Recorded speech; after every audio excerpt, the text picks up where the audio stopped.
223s, tee him down if he turned out his body. He ain't really with this shit, man, that boy just playing top. Niggas snitching, giving statements, got my brothers jammed up. Never tripping on no thought, we don't do no handcuffs. Big ass glizzy in my jeans. Yo, what up? So I'm finally here with the mixtape review for Dotarachi, 3 months, the mixtape, formerly known as S. Dot. Yeah, man, finally got around checking this joint out.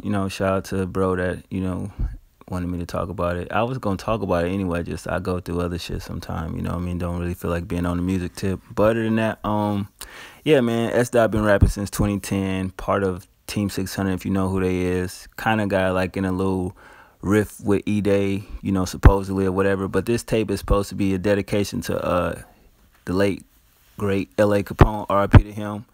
And, I guess it was a term or something that L.A. Capone used to say or something, like 3 much in the form of turn up. Don't quote me on that.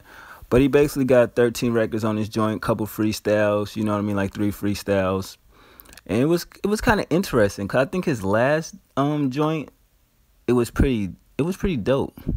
But, this one was different. It wasn't bad. I'm going to put it like this. It wasn't what he proclaimed it to be. You know what I'm saying? Because if you know anything about S. Dot, he go crazy on some joints, like, But I just think that with the whole camp not being, together like unity, it just wasn't, it didn't have that same feel. You didn't have Tay 600 on here. You had E-Day, you had 600 Breezy, but it just didn't have that same feel with his earlier projects.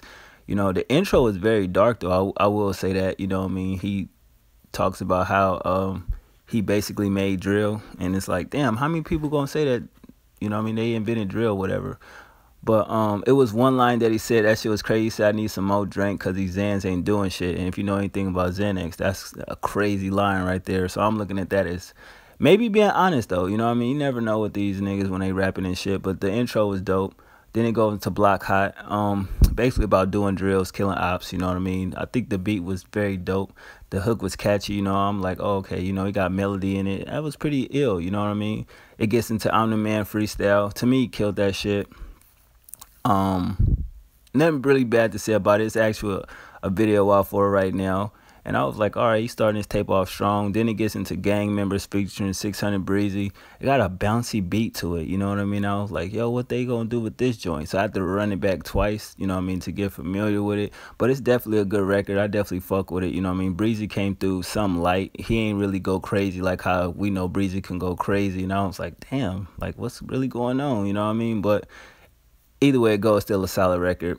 Or not. Track 5, I was like, it's alright. I wasn't feeling it when I first heard about it, checked it out. I was like, man, it's alright. It ain't really nothing too, special in my opinion. Y'all probably feel different. But track 6, Dope House Freestyles, R.P. to Chinks Drugs, be looking for his album next month. He definitely did his thing on this. I like his flow. I like the lyrics, it was definitely dope. He kind of used the same flow pattern as, Chinks did, but at the same time put his own twist on it. So that's not bad, as far as a freestyle go. Track 7, him and E-Day did a remake of Master P classic song, Body Body.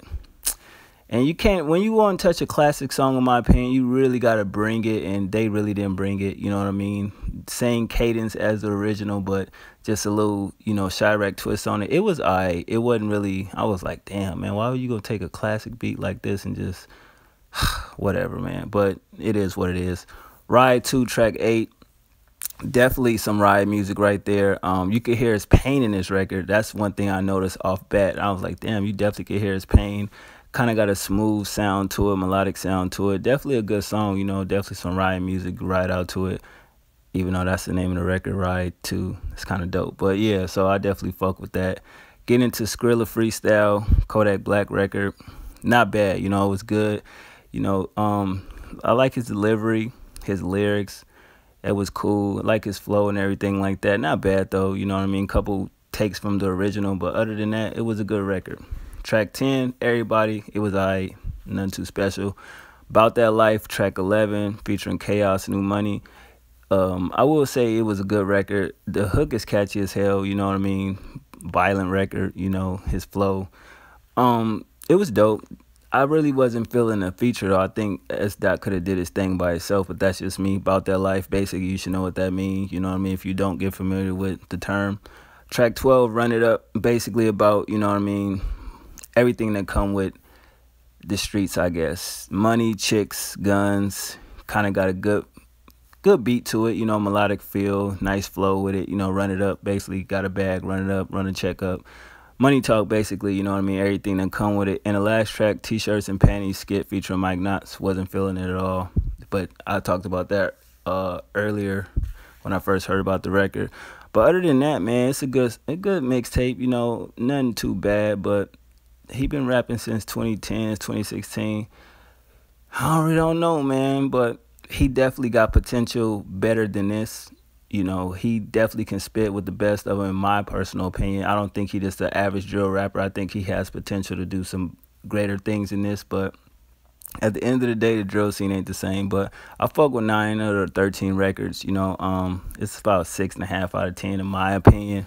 Production, 6.5 out of 10, because half of the production, you know, he just used somebody else's beats and rapped over it. But other than that, I can't say that I'm disappointed with it, but I mean, I think it's fair, you know what I mean? But for it to be him going so crazy as he said he was in interviews and talking about the project, and it got delayed for so damn long, then it basically came out of thin air. We got a date like that. So it's like, well, that I know, because I don't like follow these niggas like that, you know, on Instagram and Twitter. I do, but I don't be all on their pages and shit like that. Really nobody on social media, period. So when y'all be doing the dates and everything like that, shout out to y'all for letting me know. I just look on the mixtape sites and say coming soon, and that's just what I go off of. But I just feel like he has way more potential to do greater things. I think he does have a classic in him, you know what I'm saying? But at the same time, like Call Me Dotarachi, like shit like that, like where he just going hard as fuck, like bro just going crazy, like that's the type of shit. But I just think it's a different demographic far as the Chicago music scene. You see how many artists have actually made it out and made, you know, albums, you know, and it ain't too many, you know what I mean? Even the ones that was kind of in the era of the 2012, 2013, just kind of like, you know what I mean, not really hitting like they once was, you feel me? So especially with the Team 600 camp. But that's what I thought. Y'all let me know. I'm out of here. 1.